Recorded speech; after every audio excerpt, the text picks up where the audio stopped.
For the latest in strategic affairs, subscribe to our YouTube channel. Click the bell icon for updates.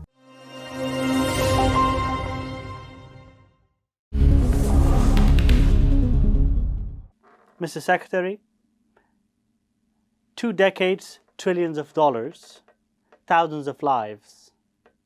Was it how it should have been ended?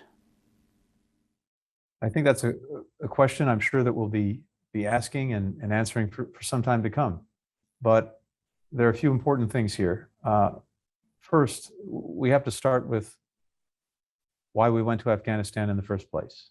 And that was after 9/11 to deal with those who attacked us on 9/11 and to make sure to the best of our ability that they could never do so again from Afghanistan. And that effort was largely successful. Osama bin Laden was brought to justice a decade ago. And Al-Qaeda, as an organization with the capacity to attack us or anyone else from Afghanistan, was greatly degraded. And so on the terms that we set for ourselves after 9/11, we achieved what we set out to achieve.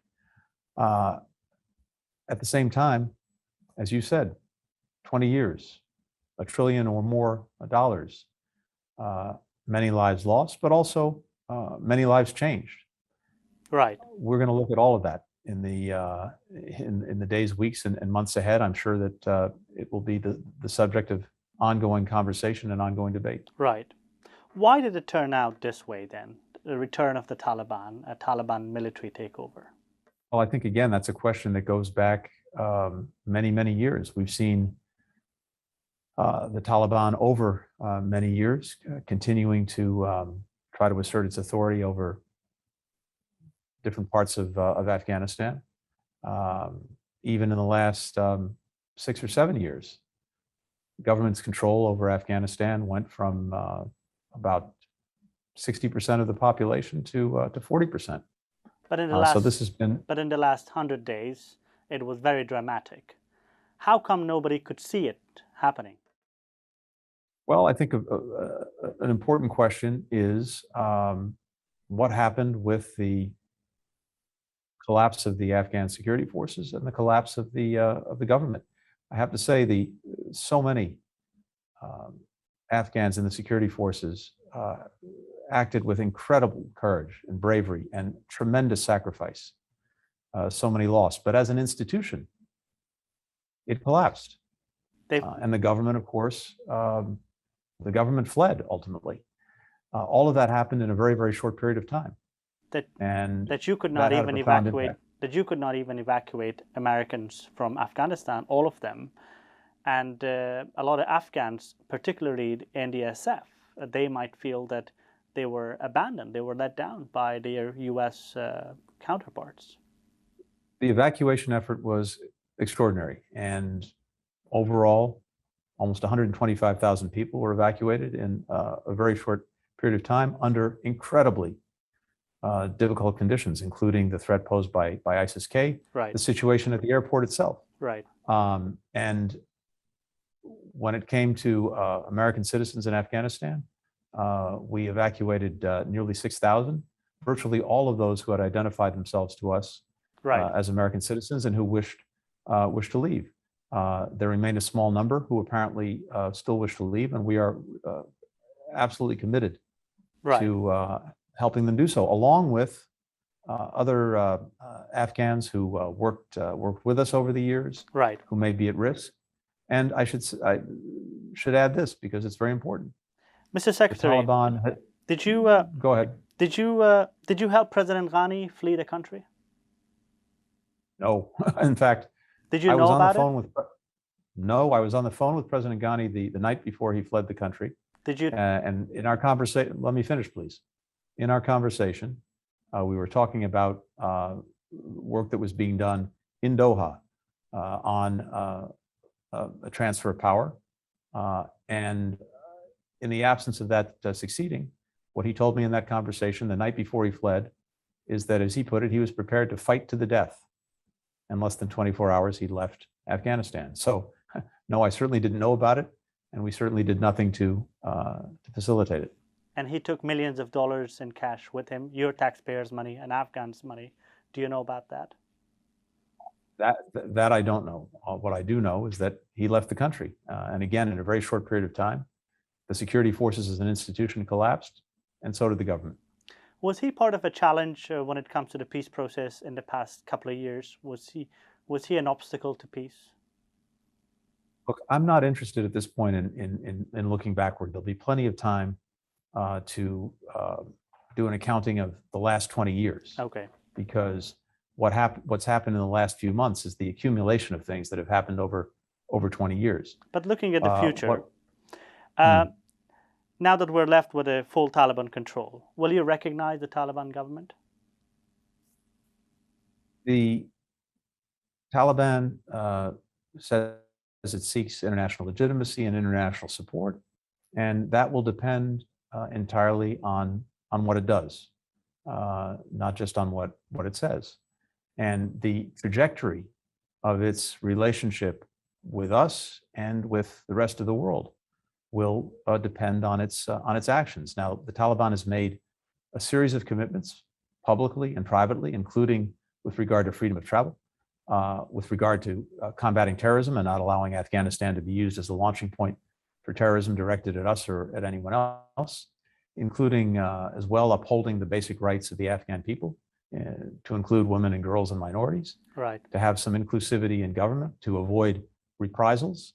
And these are very important commitments. The international community has also set clear expectations of a Taliban-led government. More than 100 countries signed on to a statement that we initiated on those very commitments. The United Nations Security Council has made clear its expectations. And so for us, and not just for us, for many countries around the world, the nature of the relationship with the government going forward will depend on the actions it takes. We see some actions already in the past 3 weeks. Journalists are beaten, arrested today, 14 actually. Women protesters on the streets are beaten, separating classrooms based on gender, shutting down local media, raiding people's houses, even destroying murals on Kabul walls. What else do you want to see? Planning for another 9/11? We will see by its actions whether it corrects course on any of these incidents of abusive conduct. That is going to be very important. Whether there are clear policies, whether those policies are in fact carried out by people. But we have an enduring commitment to the Afghan people, and so to many countries around the world. Right. And we are working together and looking for ways to ensure that commitment diplomatically, politically, economically, through assistance. All of those things remain very much at our disposal. And all of those things we're using in coordination with other countries to continue to support people throughout Afghanistan. The U.S. Taliban Doha deal is still in place? The U.S. Taliban agreement in Doha signed. The question, I think one of the important questions is the Taliban going to make good on its commitments, including in that agreement on counterterrorism? We ultimately made good on the fundamental part of the agreement that involved us, which was the removal of U.S. forces. That was something that was negotiated and agreed by the previous administration with the Taliban. We've made good on that commitment. The Taliban has an enduring commitment, among other things, to make sure that Afghanistan is not used as a launching pad for Right. terrorism. We are looking very much to see that it makes good on that commitment, even as we take the necessary steps to ensure that we can see and deal with any reemergence of terrorism. Mr. Secretary, is the U.S. government in contact with those who are fighting in Panjshir and other places against the Taliban?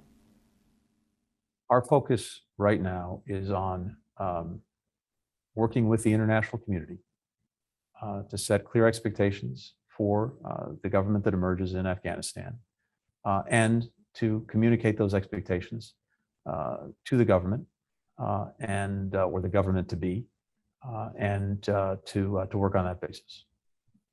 As closing, Mr. Secretary, what America should learn from Afghanistan or invading Afghanistan or the past 2 decades of involvement in brief? It's a profound question, an important question, one that we're going to have the time and the place to think about, to reflect on. What I'm focused on right now, even as we're doing some of that reflection, is on the way forward, is in showing that we can continue to support the Afghan people and uphold the expectations of the international community. That's my focus. And you think democracy was not made for Afghans or Afghanistan? Have you given up on that hope? No, I think that people around the world, including in Afghanistan, all have basic desires, aspirations, hopes, including to live freely. I don't think that's unique to us or to anyone else. I think that's a basic human aspiration, and much of that is reflected in the Universal Declaration on Human Rights that should apply to the people of Afghanistan as it applies to anyone else. And my hope, and beyond hope, expectation, is that the future government of Afghanistan will uphold those basic rights. The Taliban. And if it does, then that's a government that we can work with. If it doesn't, we won't. Thank you for your time. Thank you for doing this. Thank you. Good to be with you. Thank you.